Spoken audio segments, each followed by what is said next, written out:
merci d'être là, un vendredi matin. Donc, écoutez, aujourd'hui, je vais avoir l'occasion de m'entretenir avec la ministre responsable du transport et de la mobilité durable, mais on va aussi faire son bilan en matière de transport et de mobilité durable. Ce que je constate depuis hier, nous avons commencé à voir, la ministre, elle est quand même porte-parole de ce dossier depuis quand même un bout, mais j'ai fait l'analyse de ce que ce gouvernement a fait depuis qu'ils sont au pouvoir, ça fait 6 ans. Le constat, il est très clair. Un échec en matière de mobilité durable, un grand zéro en matière de projets livrés. La CAQ, pendant 6 ans, n'ont pas initié ni livré aucun projet en matière de transport collectif. Nos inquiétudes sont là. Et malheureusement, François Legault et Geneviève Guilbeault nuisent à l'avenir du tramway au niveau de la capitale nationale. Je m'explique. François Legault a passé toute la semaine à demander à Ottawa un seul sujet. Il a même insisté à ce que la question de l'heure devrait être l'immigration. On le sait très bien, en demandant au Bloc québécois d'appuyer la motion des partis conservateurs, c'est de faire tomber le gouvernement Trudeau. Mais il n'a pas pris aucun engagement avec le parti qui risque de prendre le pouvoir sur l'avenir du tramway, sachant que le chef du Parti conservateur du Canada l'a dit clairement, pas de sous pour le tramway. Donc le 1,4 milliard, on doit l'oublier. Donc est-ce que la politique de diversion de François Legault l'aiderait à ne pas livrer le tramway? C'est une question que je me pose, et surtout qu'il n'a pas mentionné en aucun cas dans ses demandes fédérales aucun engagement d'aucun parti qui risque de prendre le pouvoir sur le tramway. Je vous ai dit les deux nuises. Madame Geneviève Guilbeault aussi essaie par tous les moyens de retarder encore une fois, parce que jusqu'à maintenant, l'entente n'a pas encore été signée avec la Caisse de dépôt. Nous sommes au mois de septembre. Chaque mois qui passe, ce sont des coûts supplémentaires, et on le sait, le temps que nous avons perdu coûte énormément aux contribuables québécois. Donc aujourd'hui, si la capitale nationale n'a rien eu en matière de transport, je cible Geneviève Guilbeault et François Legault, qui sont les deux responsables du retard engendré en matière de ce projet très important pour la capitale nationale. Est-ce que justement le gouvernement gagne du temps en retardant la signature pour, dans le contexte des élections fédérales? Est-ce que c'est la stratégie que vous estimez? Moi, je pense que François Legault est un gars, et c'est quelqu'un qui comprend vraiment la game politique. La sortie de l'automne, de vouloir provoquer une élection plutôt que tard, nous laisse croire que c'est dans son intérêt que de renverser le gouvernement. C'est parce qu'il a clairement un engagement de la part de Pierre Poilievre qu'il n'aura aucun argent sur la table pour le tramway. Est-ce que ça pourrait être une bonne porte de sortie pour François Legault et du coup gagner 1,4 milliard de dollars? La question se pose. Mais ce qui confirme mes inquiétudes, c'est parce que les informations que nous avons eues, c'est que jusqu'à maintenant, l'entente intérimaire n'a pas été encore signée avec la Caisse de dépôt. Et on sait, la Caisse de dépôt, ce n'est pas un organisme à but non lucratif. C'est une entreprise. C'est du cash qui est sur la table. Les discussions avec le ministère de Geneviève Guilbeault tournent autour combien ils doivent donner à la Caisse pour commencer leur engagement en matière de ce projet. Or, jusqu'à maintenant, depuis l'annonce au mois de juin, il n'y a rien du concret. La Caisse nous a dit que ça avance. Moi, les infos que j'ai, qu'il y a des avancements, mais pas d'entente signée. Mais on sait ce qui bloque l'entente, c'est l'argent. Donc, au même moment, j'ai Geneviève Guilbeault qui appelle plusieurs partenaires pour arrêter des chantiers. J'ai des coupures dans des programmes, transport scolaire, éco-camionnage. Vous avez vu la subvention pour l'électrification du transport. Et il y a d'autres chantiers complètement arrêtés. Ça a été dit par les ingénieurs de l'État. Donc, elle-même exerce une pression sur son ministère de couper les budgets parce qu'il prépare une mise à jour budgétaire, qu'ils veulent que ce soit une belle mise à jour budgétaire.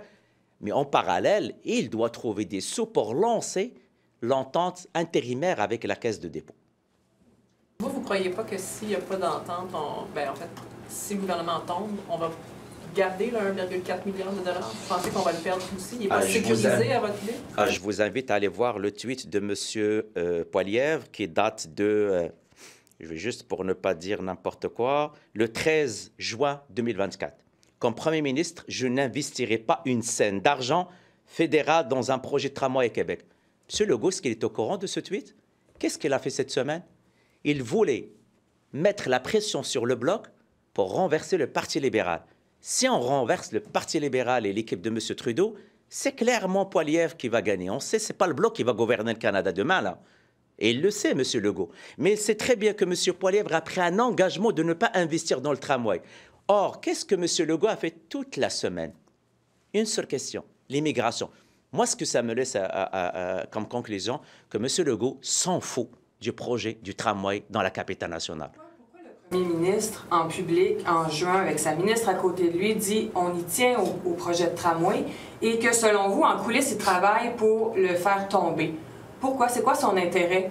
Combien de fois M. Legault a annoncé le troisième lien? Que vaut sa parole aujourd'hui? Je ne le crois plus. Le jour où je vais voir une entente signée avec la Caisse de dépôt, c'est le début du commencement. Le jour où je vais voir qu'on va commencer à pelleter pour le tramway, je vais les croire. Écoutez, nous sommes rendus à combien de versions pour le tramway? Et, encore une fois, il faut qu'on arrête, il faut que ce gouvernement lance un message très clair, qu'on arrête de lier le troisième lien au tramway. Mais quel serait son intérêt que le projet de tramway dans la capitale nationale, qui est le seul projet de transport collectif que la CAQ pourrait lancer dans son mandat, selon ce que l'opposition dit, quel serait son intérêt que ce projet-là tombe? Bien, écoutez, il voit très bien qu'il y a une division au niveau de la capitale nationale par rapport à ce projet. Est-ce que c'est un calcul politique? Est-ce que ce sont des sondages? C'est un gouvernement de sondage depuis le début. Mais qu'est-ce qu'ils ont fait? Ça fait depuis 6 ans. Il y avait un tracé. C'était un projet libéral. On revient au tracé initial. Nous avons fait perdre, ils ont fait perdre aux gens de la capitale nationale 6 ans précieuses et qui nous coûtent de l'argent aujourd'hui. On est passé d'un projet aux alentours de 3 milliards à 9 milliards, à 3 milliards, et l'erreur monumentale, c'est le lié au troisième lien. Donc, au lieu de voir M. Legault déchirer sa chemise sur l'immigration, avec raison, c'est lui-même qui a inondé le Québec avec des travailleurs temporaires étrangers, j'aurais aimé le voir avec la même ténacité, exiger du Parti conservateur du Canada un engagement ferme en matière de tramway. Il le sait.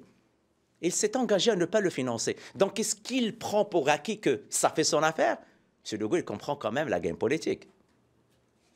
Le fait que vous semblez faire un lien entre le fait que le gouvernement du Québec est en la recherche d'argent ou...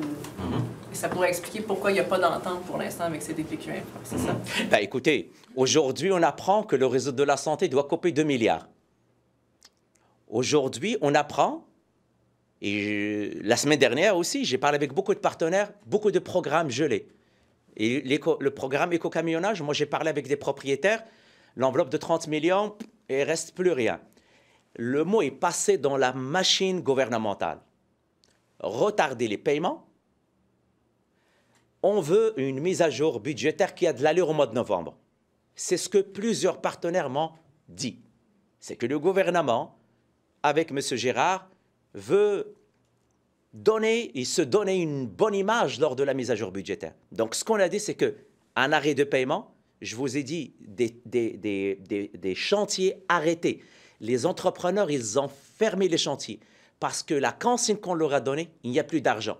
Pour les cégeps, ils ont capé les investissements. Ça veut dire, je vous ai autorisé $1 million, je vous dis ne pas dépasser un demi-million. Le mot est passé dans tout le réseau. Donc, au même moment que j'ai la ministre du Transport qui met une pression sur ses dépenses et il n'a pas signé l'entente avec CDPQ Infra, mon hypothèse, c'est que, à part le retard, c'est que les discussions entre le ministère et la Caisse de dépôt, que je tiens à rappeler, ce n'est pas un organisme à but non lucratif, tournent autour de combien la Caisse devrait avoir. Et c'est là qu'on aimerait savoir aujourd'hui. À quel moment l'entente va signer? Et si la ministre veut être sérieuse, qu'il nous annonce aujourd'hui la date de signature de l'entente avec la Caisse de dépôt Infra et la date du début du vrai chantier. S'il est sérieuse par rapport à son annonce, Ça, c'est son rôle. Et l'autre rôle que je veux, c'est que François Legault, j'aimerais le voir se lever pour les gens de la capitale nationale. C'est inacceptable. L'enjeu de l'immigration, c'est vrai, il touche plusieurs régions du Québec. Mais est-ce que c'est le seul enjeu des Québécoises et des Québécois? Pourquoi il ne se lève pas pour garantir le financement qui a déjà été autorisé pour le tramway dans la ville de Québec? Vous avez évoqué la santé, là, dans l'article de Radio-Canada ce matin où on demande au CIUS de faire pas des compressions, mais du côté administratif, mais pas dans les services. Est-ce que vous pensez que c'est possible? Permettez-moi de vous rappeler que la présidente du Conseil du Trésor a dit clairement qu'il n'y aura pas de coupure. Je tiens à vous rappeler que lors du discours du budget, M. François Legault, pour justifier ces 11 milliards de déficit, il a dit la chose suivante. Nous, on a décidé d'investir en santé et en éducation. Or, que ce qu'on voit aujourd'hui, c'est le contraire. Et je vous le dis de ce que j'ai eu comme information. Ce n'est pas uniquement M. Dubé qui a commencé les coupures. D'autres ministères, ils ont commencé des coupures. Les partenaires, les acteurs avec qui on parle, tous unanimes, ils nous disent clairement, la machine nous fait retarder nos projets. La machine nous dit qu'il n'y a plus d'argent. Ça, là, ce n'est plus un secret. C'est partout, dans la plupart des services, que ce soit en transport, en éducation, en santé, le mot est là. Retarder la sortie d'argent. On a une mise à jour budgétaire qui s'en vient en mois de novembre et malheureusement, ce sont les citoyennes qui en paieront le prix. Vous avez fait une demande d'accès à l'information pour avoir une étude de la SAC. Comment vous expliquez le fait que cette étude-là, à ce jour, demeure cavardée? Merci beaucoup pour la question. Le rapport d'investigation du coroner, il est là. Il demande clairement que le ministère du Transport et la SAQ fassent une étude sur le point 05. Le ministère s'est lavé les mains, il ne voulait rien faire. Le ministère du Transport, la SAQ a rempli le mandat. Et ils l'ont fait. Ils ont fait une étude. Et je l'ai, l'étude, parce qu'on a fait la demande d'accès pour l'avoir. Et l'étude se résume dans de belles pages noires. C'est ça l'étude que j'ai reçue. Et l'étude, c'est drôle. L'étude a été publiée 10 jours avant que Madame la ministre assiste à son cocktail de financement, fameux cocktail de financement, où parmi les participants, il y avait la famille endeuillée. Et maintenant, moi, ce que je demande, Madame la ministre, 1, est-ce qu'elle a lu l'étude ou l'analyse?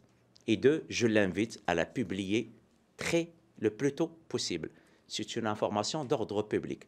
Donc, au lieu de se cacher derrière des arguments que elle et son ministère ils ont beaucoup investi, j'invite Geneviève Guilbeault à dévoiler le plus rapidement possible cette étude. Il ne peut plus la cacher. Ce n'est pas son étude. L'ensemble des Québécoises et des Québécois doivent savoir qu'est-ce qu'il y a dedans. Quelles recommandations la SAQ a fait? La SAQ, c'est l'organisme qui veille à la sécurité routière. Que lorsque vous étiez en commission parlementaire sur le projet de loi de la sécurité routière, elle n'est pas présentée, cette analyse-là, alors que vous l'aviez demandé avec Québec solidaire? Très bonne question. C'est parce que depuis le début, même dans les motions préliminaires, j'ai insisté. Comment Madame la ministre a pu prendre sa décision?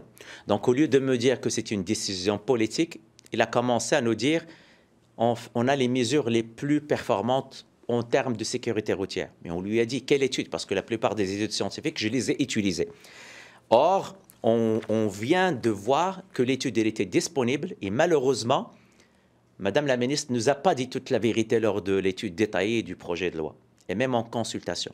Parce que son ministère a déjà fait l'analyse, son ministère savait que le coroner a demandé au ministère de se pencher sur la question du point 05, et je ne sais pas s'il a omis d'une manière délibérée de parler de cette étude, mais beaucoup de questions se lèvent par rapport à ça. Mais moi, je ne lâcherai pas le morceau. J'ai déjà déposé un projet de loi qui demande l'instauration de mesures administratives à point 05, mais mon prochain cheval de bataille, cette étude ne doit... Ben, il a carrément menti. Il a carrément menti, Geneviève Guilbeault, parce que cette étude ne doit plus rester caviardée. Cette étude, la SAQ, c'est son rôle Donc là, maintenant, moi, je demande à Mme Geneviève Guilbeault de dévoiler l'étude. Il ne peut pas se cacher derrière que la SAQ utilise la loi à l'accès à l'information. Ça, les fonctionnaires, ils ont fait leur rôle. Mais elle, s'il l'a lu, je l'invite à la lire s'il ne l'a pas lu, s'il l'a lu, cette information devrait être d'ordre public. L'ensemble des Québécoises et des Québécois doivent savoir qu'est-ce qu'il y a à l'intérieur de cette étude. J'ai mon hypothèse. Parce que si les arguments à l'intérieur vont dans le sens de Mme la ministre, pensez-vous vraiment que l'étude va rester caviardée? La ministre refuse depuis le début d'aller au point 05 en évoquant toutes sortes de choses. Mais aujourd'hui, je trouve ça inacceptable que pour jouer mon rôle, je suis obligé de faire une demande d'accès et recevoir des pages noires. C'est des pages noires, là. Et de quoi on parle dans cette étude? C'est les vies humaines. Il y a des familles endeuillées qui ont perdu un membre de leur famille. Et la seule réponse... Et désolé. Et la seule réponse, c'est ça. Merci. C'est rare que ça m'arrive.